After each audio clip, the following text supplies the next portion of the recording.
자, 엊그제 해리스 장관을 초치해서 미국이 비평하지 마라. 한국의 정권에 대해서 자꾸 비난하지 마라. 그리고 한국의 주권에 간섭하지 마라. 어제는 또 한마디 했습니다. 동맹이라도 서로 이해가 다를 수 있다. 자, 그런데요. 다 좋은데 지금 미국이 일본이 한일 갈등 고조 원인 제공해가지고 일본의 책임론도 꺼내고 미 국방이 한일 양측에 실망했다 이렇게 말도 했고 한국 비판을 자제해달라는 그런 요청에도 미국 국무부가 또 문 정부에 실망했다라고 말도 했습니다. 자, 그리고 한국 주최 다자 안보 회의에서 최소한 미국의 국방부의 인도 태평양 차관보 정도는 왔는데 올해는 오지 않겠다고 지금 통보했습니다.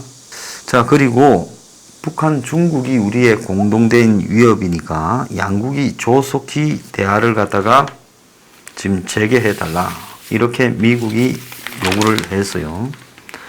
자, 에스퍼 장관은 한국에 대한 비판을 자제해달라는 부분에 그 다음날 곧바로 매우 실망, 여전히 실망이라고 이야기를 하고 덤포드 합참의장은 한일 관계가 후퇴했다라고 말을 했습니다.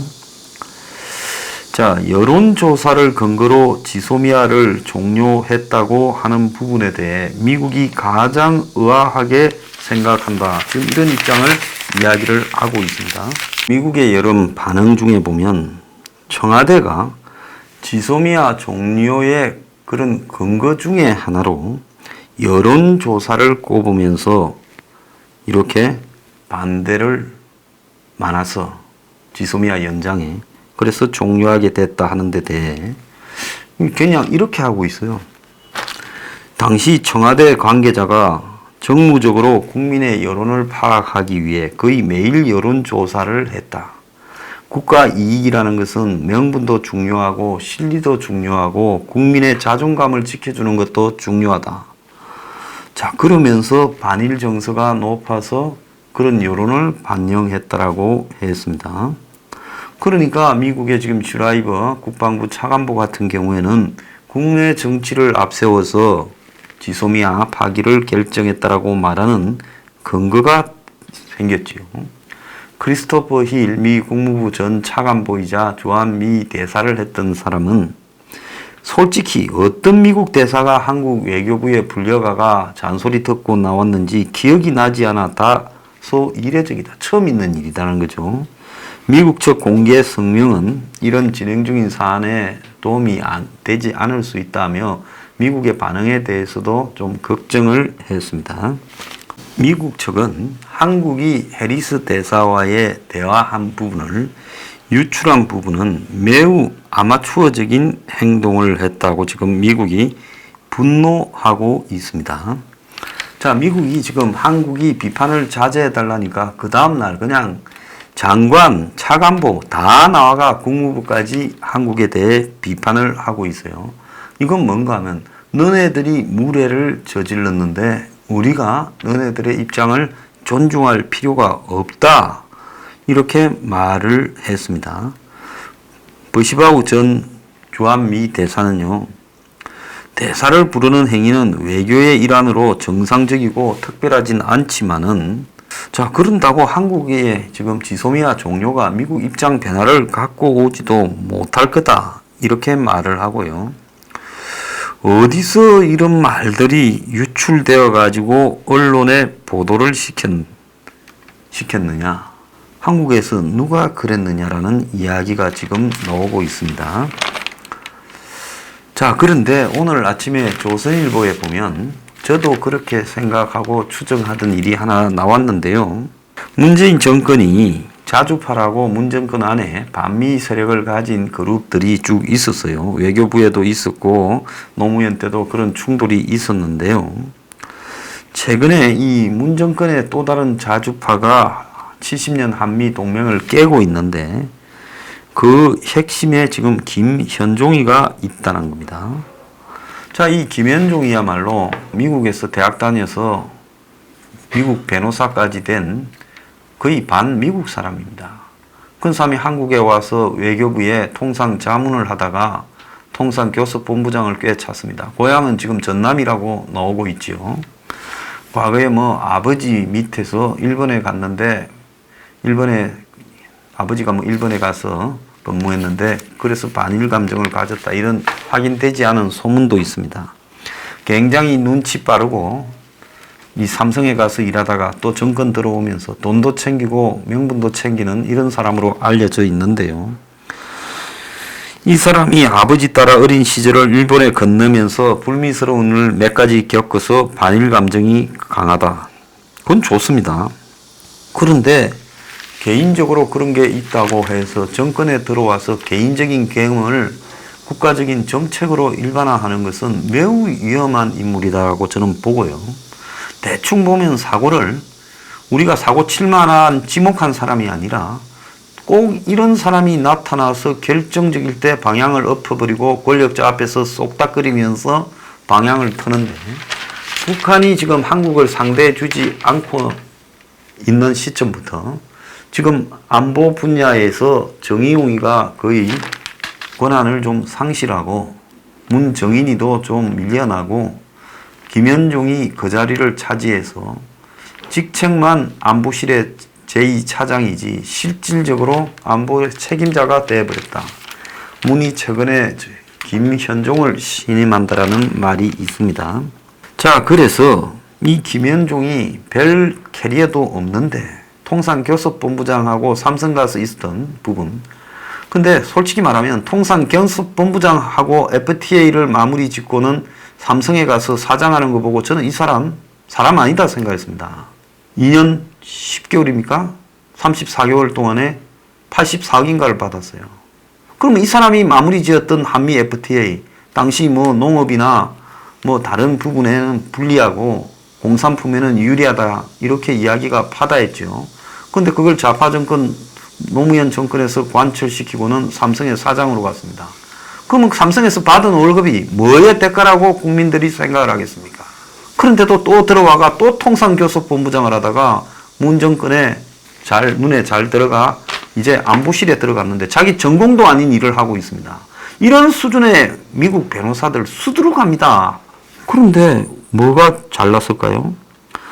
미 대선 시절이던 2016년에 이제 삼성에서 나와가 뭐 교수한다 이럴 때 자비로, 그럼 자비로 다니지 누가 돈 줍니까? 트럼프 캠프를 돌며 정보 수집했다. 뭔 캠프를 돌았겠어요. 거기에 있는 사람들한테 전화해서 뭐 밑에 쫄병들하고 차 한잔하고 밥 한번 먹고 이랬겠지요. 그러고는 트럼프 분석 보고서를 제작을 해서 문재인 정부가 출범하자 이걸 활용해서 트럼프 정부 공약법을 어필했다는 겁니다. 자, 그걸 어필한 인간이 이 짓을 합니까? 제가 이 사람이 2017년입니까? 한 작년 초 같아요. 지금 한미 FTA에 부가적인 또 다른 교섭문이 있다, 어쩐다, 이런 이야기가 있을 때 좀 비판하니까 사람 넣어서 뭐 잠깐 만나자 해서 제가 시간이 안 된다 해서 안 만난 적이 있습니다. 굉장히 여론의 방향에 뭔가를 알고 있을 만한 사람의 입을 막는데 예민한 사람이라고 제가 느꼈습니다. 자, 2017년에 문 정권의 트럼프 자료를 갖고 득세를 해서요. 자, 그는 요즘 거침없이 대미 발언을 하는데 트럼프의 속성을 꿰뚫어 본다는데, 제가 문한테 충고하자면 빨리 김현종이 쫓아내지 않고 앉혀놓고 계속 가다가는 당신 쪽박까지 100% 차게 될 거다. 지금 김현종 수준의 입장에서 바라보는 트럼프나 미국의 속성은요, 극히 일면적이고 주관적일 수밖에 없다는 겁니다.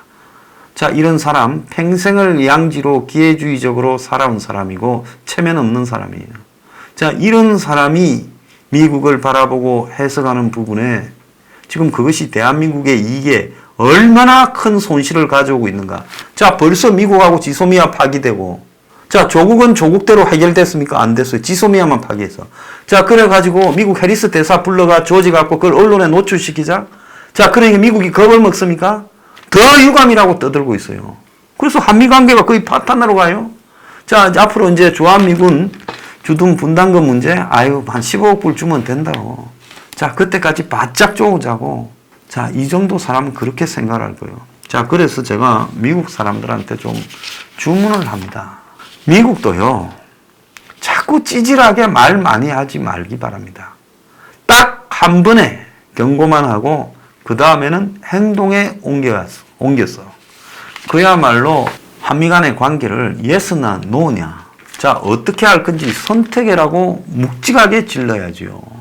자, 미국이 자꾸 뭘 할 듯이 하다가 안 하고 결국은 한국이 야근 수를 부리면 적당히 그냥 또 수습하고 이런 미국의 안이함. 그리고 솔직히 트럼프 정권 들어오고 난 뒤에 미국의 지나친 이 장사꾼 같은 기질, 이런 부분들이요, 솔직히 지금 완전히 한미 관계를 파탄을 내고 있고, 이런 부분을 김현종이 지금 파고들어서 악용하고 있는 겁니다. 김현종 수준이 한미 관계를 좌우할 수 없다고 저는 보고 있습니다. 자, 미국은 한국과의 관계에서 어떻게 페널티를 매길지, 어떻게 대할지를 말을 앞세우지 말고 신중하게 내부 토론을 통해서 결론이 나서 한국 정부에 통보하기를 바랍니다. 그러지 않고 자꾸 저런 식으로 말로 되지 않을 문 정권. 자, 이 문 정권은 내년 총선까지의 과정에서 이왕 일이 된 거 그냥 호랑이 등에 내리지 말고 급속한 반미로 가자, 이런 결정도 할 수 있는 사람들이라고 봅니다. 선거에 이기고 북한이나 중국의 비에 맞을 수 있다면 무슨 짓거리도 할 수 있는 집단이라는 거죠. 자, 매티스 전 국방장관은 북한이 뭐든 쏠 때마다 전쟁이 일어날 수 있다라는 뜻이다라며, 지금 북한의 이런 발사체 자체가 매우 위험하다라는, 그래서 단거리가 문제가 되지 않는다는 트럼프와 완전히 다른 말을 하고 있습니다. 자, 그러면서 트럼프에게 군대를 존중하고 서로를 존중하고 동맹을 존중하라, 이런 이야기까지 했습니다. 동맹의 중요성을 굉장히 강조하고 있는데요. 자, 미국은 동맹이 중요하다면 동맹이 잘못 갈 때는 자꾸 찌질하게요, 쫑알쫑알 하지 말고 굵고 짧게 한 방에 끝내주길 바랍니다. 자, 이런 식으로 미국이 자꾸 애매하게 이야기를 하고 미국답지 않게 처신할 때, 그건 궁극적으로 한국에게도 좋지 않고 미국에게도 좋지 않습니다. 자, 미국 전문가들은 북한이 최근에 쏜 발사체가 방사체라는 주장에 유도가 가능한 로켓 방사포는 결국 미사일이고 목표는 한국이라고까지 이야기를 하고 있고, 자, 이 문제가 매우 심각한 위기로 가고 있다. 자, 지금 시간이 가면 갈수록 북한의 미사일 방사포 로켓 기술은 발달하고 한국은 점점 답이 없는 상황으로 가고 있는데, 미국이 지금 한국 정권이 이제 국내 문제에서 공식적으로 반미를 표방하고 나선 동맹을 해체하려고 하는 의도를 보인 상황에서 미국은 그런 부분을 애들 어르고 달래듯이 할 게 아니라 분명하게 한국에게 최후 통첩을 하고 거기에 걸맞는 처신을 하라는 겁니다. 한국 국민들도 거기에 책임질 준비가 되어 있어야 된다고 봅니다. 우리나라 국민들 안보니 동맹이니 북의 위협이니 이런 걸 우습게 알고 평화 좋아하지 않습니까? 그러면 우리도 대가를 치러야지요. 그래서 한 번은 어떤 모멘텀을 통해서 이쪽이든 저쪽이든 한국 국민들로 하여금 선택하라고 할 필요가 있다. 이것이 미국의 방침이 되어야 된다는 게 제 생각입니다. 자, 미국 군사 전문가들은 지소미아 종료가 북한과 중국의 이익에 부합된다고 말을 해요. 저도 그래 생각합니다. 그렇다면요, 결국은 이런 북한과 중국의 이익에 부합하는 문 정권에 대해서 말로 해도 안 되고 이제 달라드니까 이때는 이제 최후 통첩을 할 단계이다는 겁니다. 어차피 밀려서 당하나 그 전에 미국이 분명하게 택해라고 이야기하는 것이 한국 국민들도 정신 차리고 한국 정권도 정신 차리고 한국의 운명에 한국 국민들 스스로가 알아서 하도록 할 필요가 있다는 생각입니다.